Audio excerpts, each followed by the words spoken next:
I started rapping when I was 3. I started singing when I was 7. My dad had a studio back in our hometown. My uncle was a Christian rapper, and I started mocking all of his lyrics. And I grew up in church, and so granddad was a pastor. I was in, you know what I'm saying, the praise team, the whole nine. Through high school and stuff like that, you find yourself like through peer pressure and, you know what I'm saying, like trying not to be who you're called to be. But I feel like for me, like, because I was so focused on like what God had called me to do, like I was trying my hardest just to stay on the straight and narrow so I can do, you know what I'm saying, what I was supposed to do. So when a lot of people were like going to parties and going to things like that, like I kind of, you know what I'm saying, wasn't going just because I was super focused on music. I was super focused on what I had to do. I never really drank growing up. Like I never smoked growing up. Like it was crazy. Like I was just kind of like, I was just like, nah, because if I ended up doing something, I'm gonna mess up what I'm supposed to do. Like it was crazy.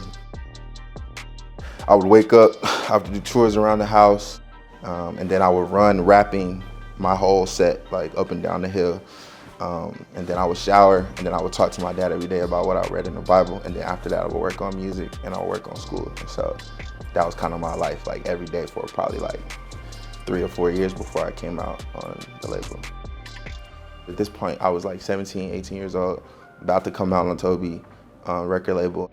During that time, I was in a relationship, and my dad, like everyone was kind of like trying to tell me not to get in a relationship. And I was just, I don't know, like I was just kind of like feeling like it wasn't that big of a deal. Like I was still focused on my stuff, but when a guy called me and he was just like, man, like I had to call you. Like he's a producer for me when I was 14 years old. He was like, I had to call you because I had a dream about you last night. He was like, so I don't know, like if you're messing with some girl, like if you're in a relationship, but like you gotta cut that out because it's like, it's time for you to like get focused. And so I was like spooked out. I was scared. I was like, oh yeah, like nah, it's over. I broke up with her. And then it's crazy, like I had a trip to Nashville after that. I was still living in Bristol, and I wrote my first song that was like successful for me right on time. And so it was just a God thing, man. Like God kind of just like protected me. Like even when I would take turns and take, you know what I'm saying, things that almost took me off track, it was like, and God just protected me to be who I am today.